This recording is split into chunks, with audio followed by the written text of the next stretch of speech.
It is Sunday, the 12th of March. I am in front of the Unitarian Church of Montreal, engaged in my alternative spiritual practice of protesting against various Unitarian Universalist injustices, abuses, and hypocrisy. And I got quite a lot of car traffic this morning.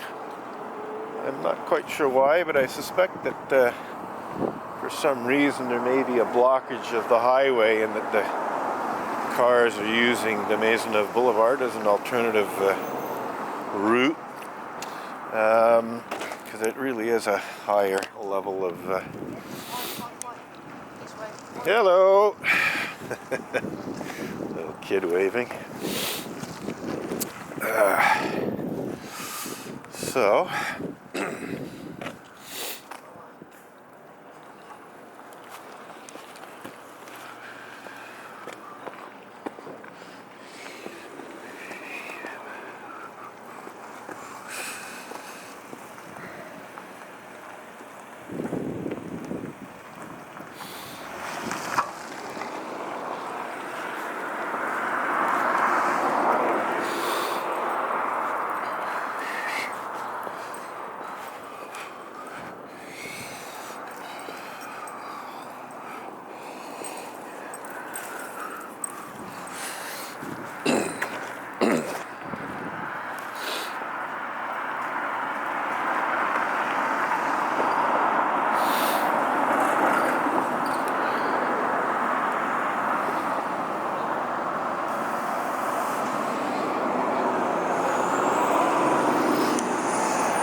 So I don't think I'm going to be keeping this protest up too much longer today. I got off to a little bit of a late start, with the bus being somewhat late as well. And it is very cold, definitely one of the coldest days so far this winter. So I think we're just going to wrap it up soon. We've protested for more than half an hour, but I don't think we're going to go to a full hour today. I think we'll maybe protest for another 5, 10, 15 minutes and call it a day.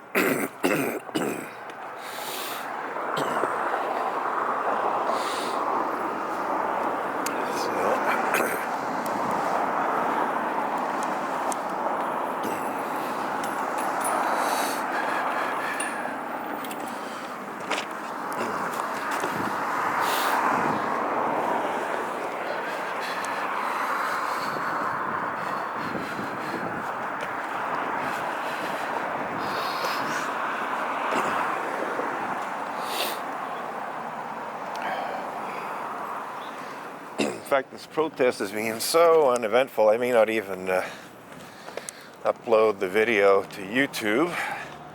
I run video pretty constantly for a variety of reasons, but not the least of them is to protect myself from false accusations made by Montreal Unitarians.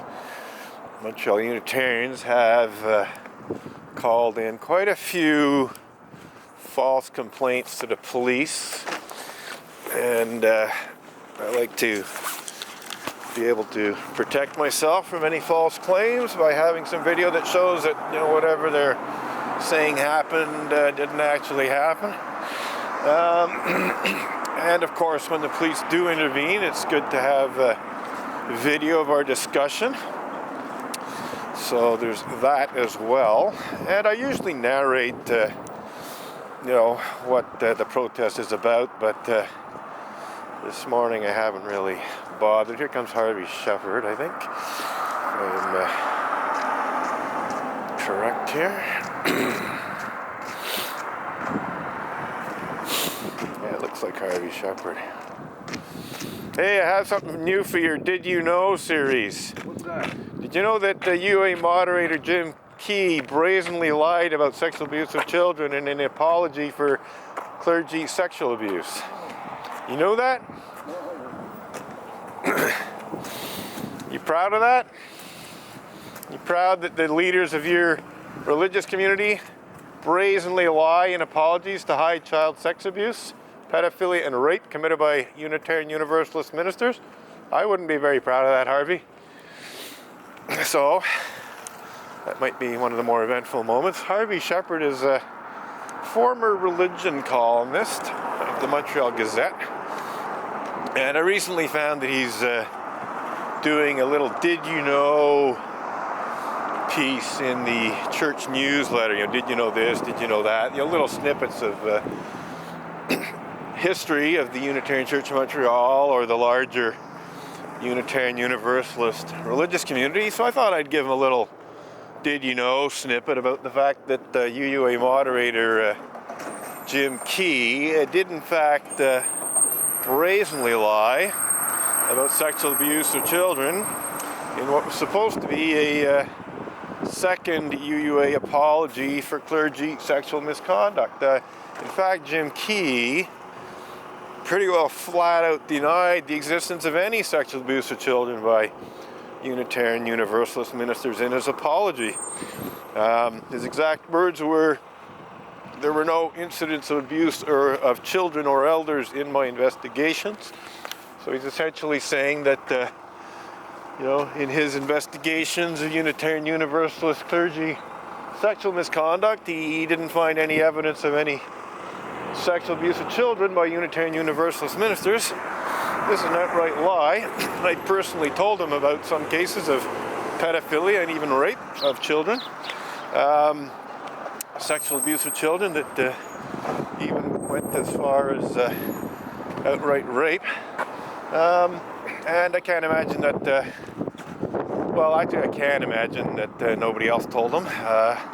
I can imagine, unfortunately, that a whole bunch of Unitarians, basically kept quiet about sexual abuse of children. But realistically speaking, though, I think it's probable that at least a few of the people who are in the know about Unitarian Universalist clergy misconduct did in fact also tell Jim Key about some cases of pedophilia and or rape.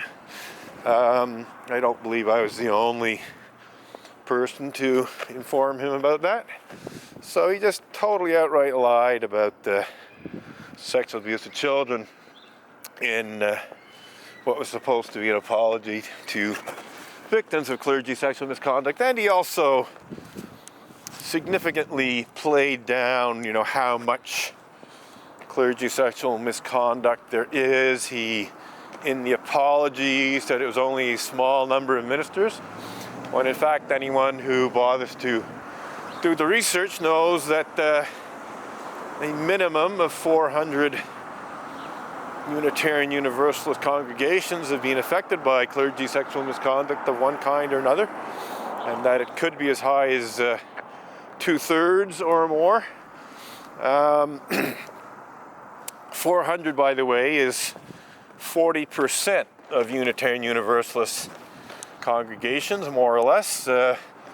Officially, they have slightly over 1,000 congregations in North America. But in real terms, it's probably under 1,000 now. They recently did their count of congregations that are actually certified with the Unitarian Universalist Association. And the last time I checked, it was around 970 something. There's about 60 something congregations that are listed as not certified, which means that they haven't, officially, renewed their membership in the Unitarian Universalist Association. Now, some of them will do that belatedly, but the fact of the matter is that many of the congregations that are listed as not certified have been listed that way for several years now. Basically, the same congregations were not certified last year and the year before and the year before that, and so on. So they've been not certified as Unitarian Universalist congregations for, 2, 3, 4, 5, or even more years. At a certain point, I think the Unitarian Universalist Association has to acknowledge that, these congregations are no longer affiliated with the UUA, even if they actually exist. I should add that many of the Unitarian Universalist congregations that have certified with the UUA are just tiny, under 25 members. And if you bring it to 50 members, there's even a lot more of that size, smaller congregations. So basically a lot of tiny little congregations that are probably just barely limping along are included in the 970 that the Unitarian Universalist Association lists as certified right now. Well, slightly more than 900. I think it's like, last time I looked, it was 971 or something like that. Anyway, I think we're wrapping up this protest and just calling it a day. It's been quite uneventful, and other than just that last little interaction with Harvey Shepherd. So yeah, that's it. We're packing it in for the day. About 13 plus minutes into this segment of video. One last look at the chalk slogan. I'm not going to bother putting down another one. We're done for today.